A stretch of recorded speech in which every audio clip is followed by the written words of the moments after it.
It's been a while since I posted on this channel.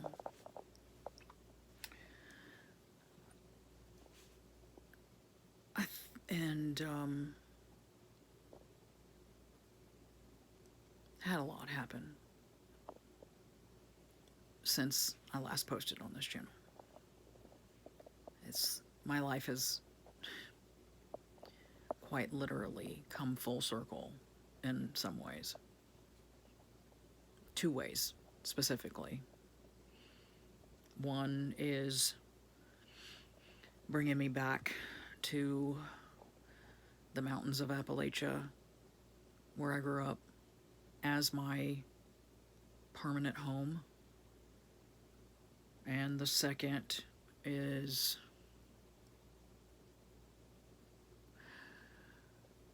certain things that happened in my personal life came full circle.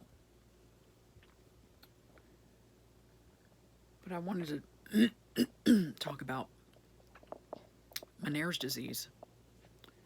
Meniere's disease. Meniere's disease isn't really a disease. It's like a checklist of symptoms, and if you have a certain number of them, they classify you as having Meniere's disease. They don't really know what the root cause is. There's some theories that it's caused by a virus attacking your inner ear. There's another theory that it's autoimmune, which may very well be likely. The other is that, and the best, from the way I understand it, the actual mechanism is overpressurization of the semicircular canals in the inner ear. I was diagnosed with Meniere's disease officially in 2016, 2015, I think. It had been spoken of to me before because I had had episodes of hearing loss before. The biggest one that I specifically remember took place in 2002.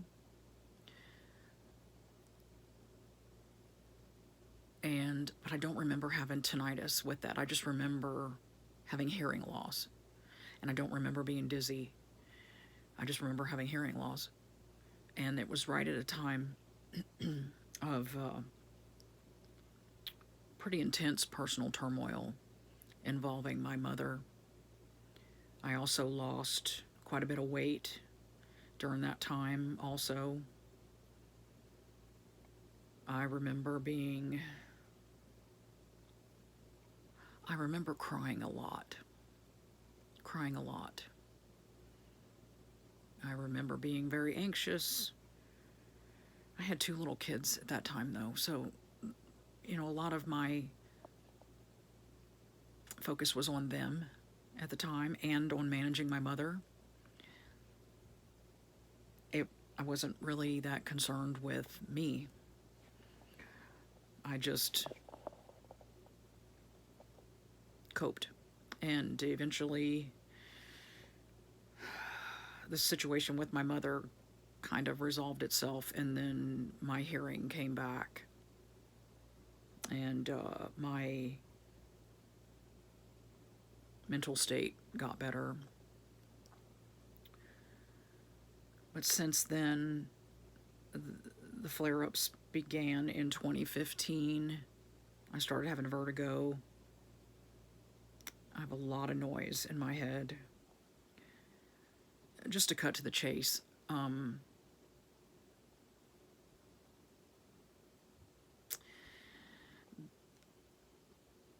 when I was in Houston the last time, I saw a new doctor in February. And this doctor thought that my issues were due to TMJ because I am extremely tight in my jaw. And I've known that for quite a while. I was pretty good friends with my dentist in Houston, and he compared me to an alligator. I have immense bite force going down, but I can't stay open. Whenever he had to do work on me, he had to put a bite guard in to keep my jaw open because I can't hold it open. I'm so over tight and strong in the biting down, and that's a stressor. That's a sign of stress. This latest flare up started in October, the day after my birthday, and it kind of surprised me because last spring and summer was pretty rough for me.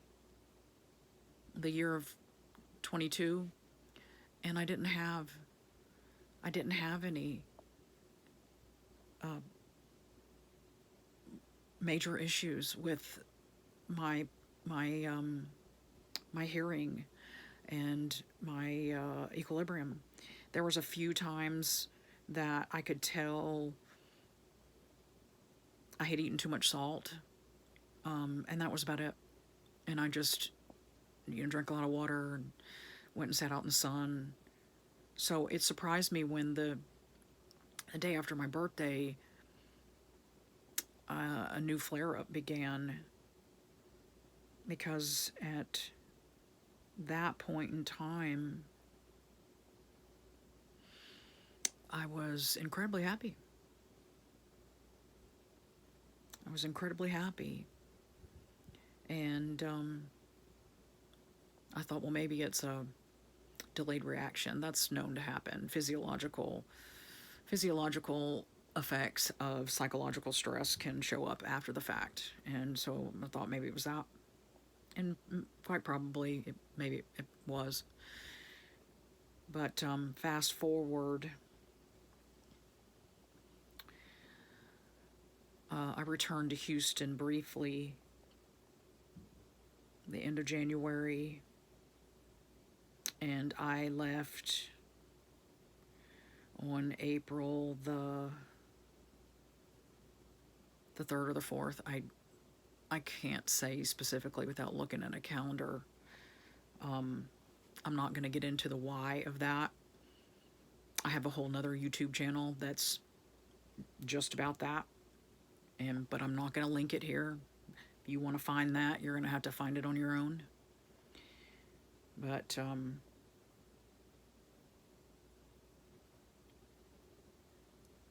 the events that transpired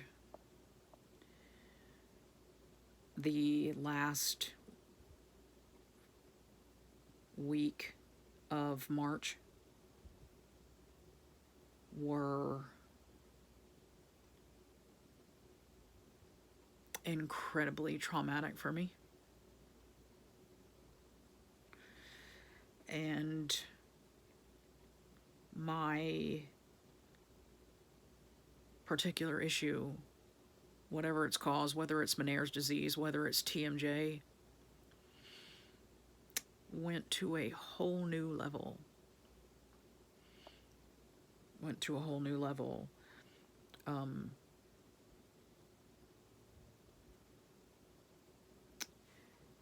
In this ear, because of previous episodes, I have about 40% hearing loss. Sometimes it will fluctuate down to as much as 70% hearing loss, or 80. I think one time they tracked it and I only had 20%, but it came back. My left ear has always been my good ear until now. When this latest episode started in October, my left ear was affected. That was the second time that had happened. It had happened once during the COVID lockdown. I had an episode then, and I had lost hearing in my left also that time, that it had come back. But ever since,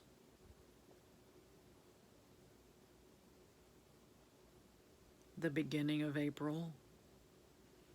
I I don't even I haven't even had my hearing tested because I don't have insurance, but I know that what I can hear out of the left ear is much less than what I hear out of the right.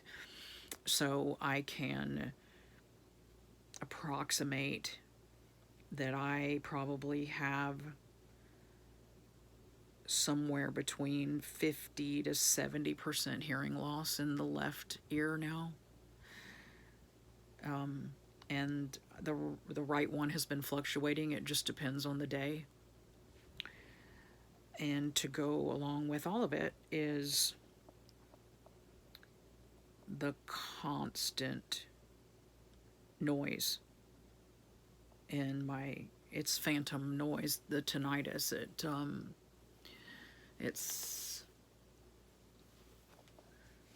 It's like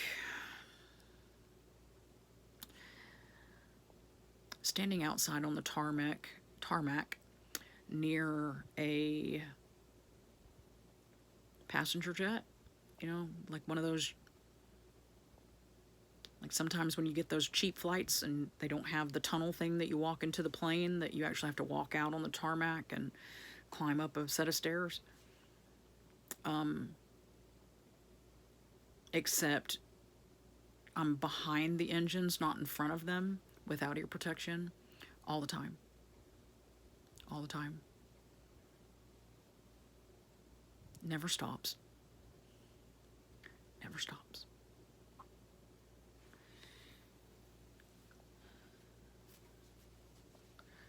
Needless to say, it makes it very hard to move on with your life when you can't really hear. Your equilibrium is incredibly bad. Oh, and to pair all that, because I have the constant noise, the sound that I do hear is incredibly distorted. Incredibly distorted. When I speak, just me doing this, speaking to the camera, there's a feedback loop in my head that after a while makes me nauseous.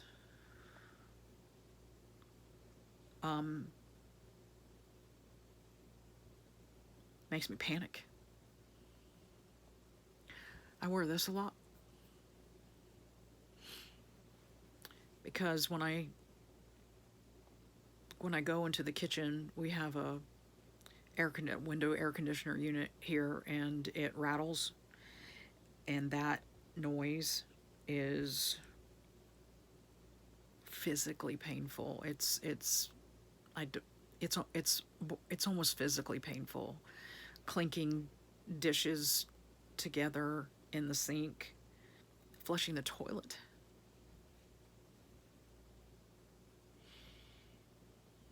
These are all things that I cannot bear the sound of anymore. It's like having somebody put an ice pick in my brain. When I was in Florida, I had a steroid injection in that ear, and it helped for a few days. In order to have that same treatment here, number one, I can't find a specialist who anywhere near me that can do that procedure. The ones that are within a day's drive would want to see me ahead of time. I would have to send them my records and then have a office visit, which would probably cost me somewhere between $300 and $500 just to be seen.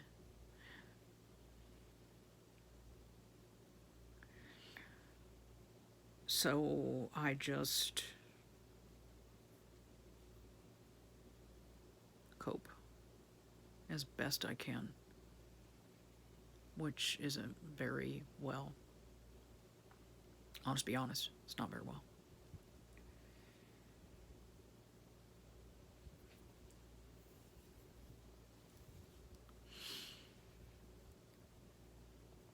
So, just hoping. Oh, and the one and only medication, other than the steroid injection through my eardrum, the one and only medication that I've been able to use to help with this is highly addictive. It's highly addictive. And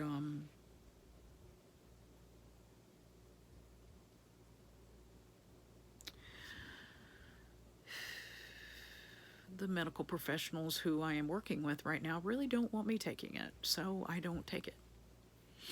I haven't taken it in 2 months because it's too easy to use that medication as a numbing agent for my emotional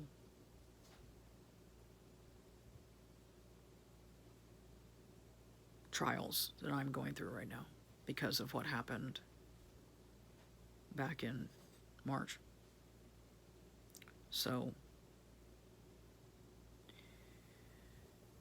Ménière's disease, or whatever you want to call it, you want to call it the physiological fallout from emotional trauma, you can call it that. It might very well be that, because every time this has happened to me, there's been some kind of major emotional upheaval going on in my life.